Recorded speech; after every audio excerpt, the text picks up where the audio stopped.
비극적 영웅도 이야기와 함께 종말에 당도한다. 이피게네이아는 그 부친의 결의에 굴복한다. 그녀는 스스로 체념의 무한한 운동을 수행한다. 그래서 양자는 이제야 서로를 이해한다. 그녀는 아가멤논의 기도가 보편자를 표현하기 때문에 그를 이해할 수 있다. 반대로 아가멤논이 그녀에게 말하기를 신이 너의 희생을 요구함에도 불구하고 신이 그것을 요구하지 않는다는 것이 즉 부조리에 이해 가능할지도 모르지 라고 한다면 그는 그 동일 순간에 이피게네이아에게는 이해되지 못할지도 모른다. 그가 그것을 인간적인 타산에서 말할 수 있다면 이피게네이아는 그를 잘 이해하겠지만 그러나 그 결과는 아가멤논이 체념의 무한한 운동을 수행하지 못했을 것이다.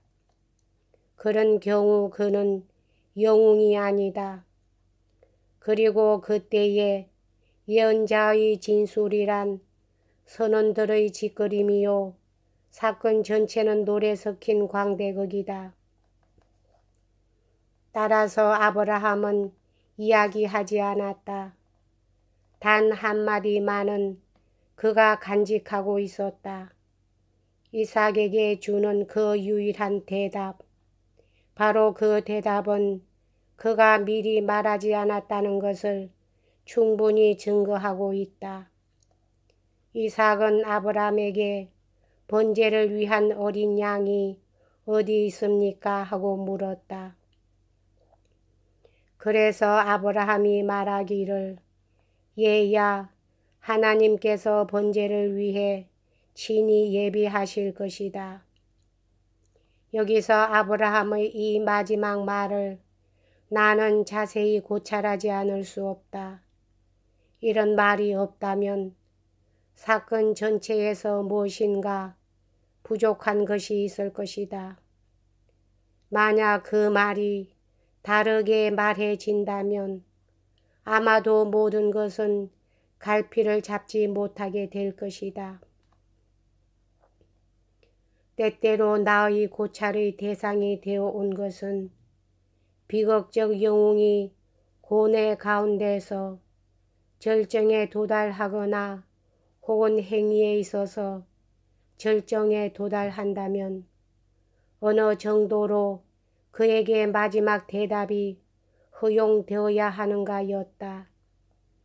내가 생각하는 한 그가 여한한 생활 범위에 속하고 있는지 그의 삶이 어느 정도로 지적인 의미를 가지는지 그의 괴로움이나 행동이 어느 정도로 영과의 관계를 가지는지가 중대하다.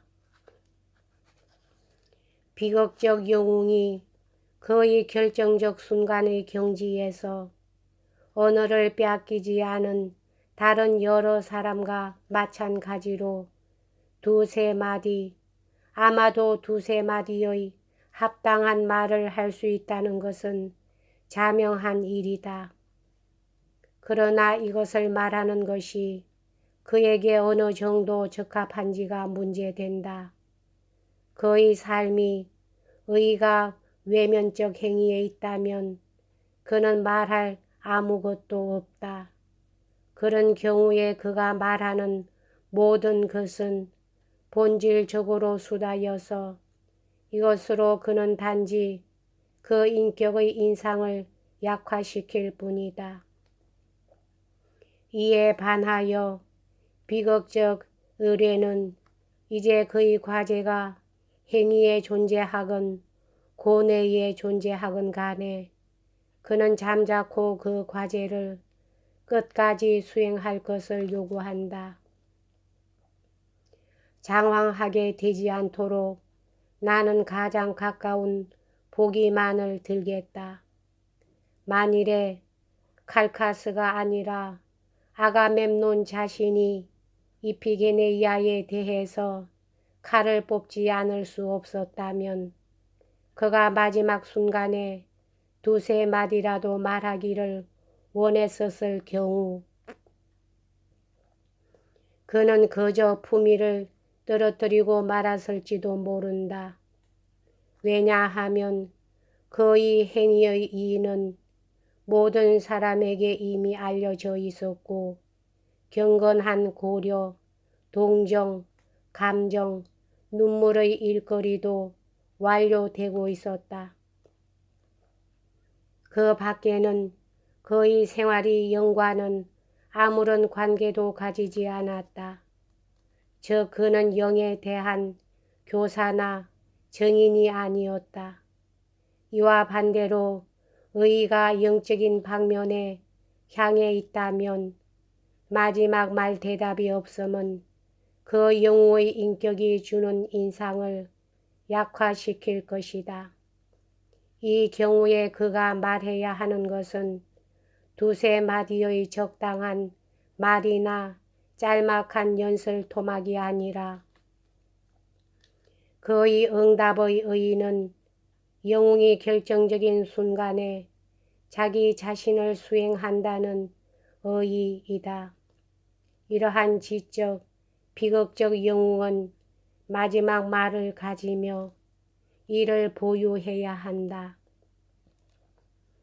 사람은 그에게 모든 영웅에게 어울리는 것과 같은 그러한 의기양양한 태도를 요구한다.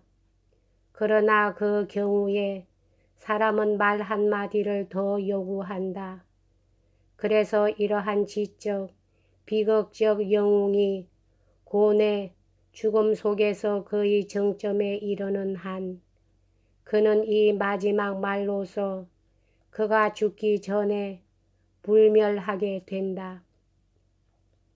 한편 평범한 비극적 영웅은 그가 죽은 다음에야 비로소 불멸하게 된다. 소크라테스를 보기로 들 수 있다. 그는 한 지적 비극적 영웅이었다. 사형 선고가 그에게 통지된다. 이 순간에 그는 죽는다. 그러므로 죽는다는 것이 온 정신력을 요구한다는 것, 그리고 영웅은 죽기 전에 항상 죽는다는 사실을 이해 못할 그런 사람은 그의 인생관을 가지고는 특별히 진보하지 못할 것이다. 그런데 영웅으로서 소크라테스에게는 그가 침착하게 자기 자신 안에서 안식하도록 요구된다. 그러나 그에게는 지적, 비극적 영웅으로서 이 마지막 순간에 자기 자신을 수행하기에 충분한 정신력을 가지도록 요구된다. 따라서 그는 평범한 비극적 영웅처럼 죽음과 직접 대면하기 위하여 전념할 수 없고 다만 그는 이러한 운동을 신속히 수행함으로써 그가 동일한 순간에 의식적으로 이러한 싸움을 초월하여 그의 권리를 주장하지 않으면 안 된다.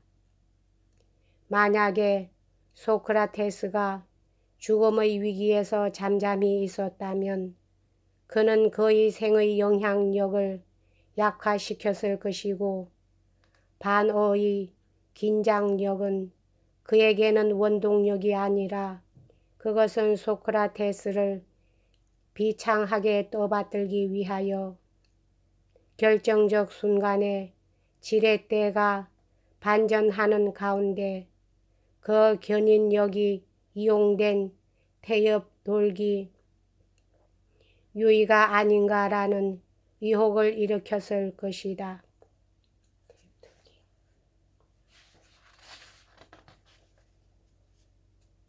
여기까지 하겠습니다.